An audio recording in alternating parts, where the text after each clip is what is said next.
With the easing of lockdown, the state witnessed a sharp increase in cattle smuggling through the porous Bangladesh border, which is reflected in the seizures made by alert BSF troops during past few days despite harsh weather condition and crisis of COVID-19 pandemic. The vigilant BSF troops deployed at BOP Muktapur in West Jaintia Hills district of Meghalaya today seized 118 cattle worth more than 17 lakhs rupees.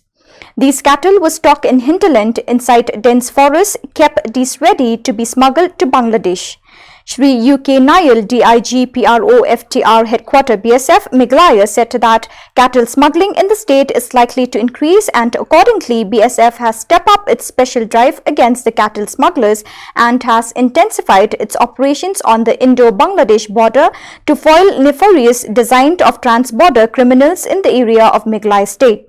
He also stated that the cattle smuggling cannot be stopped unless joint operation of BSF and police is carried out in depth area and frisking of trucks heading towards border area by police or other agencies on national highway.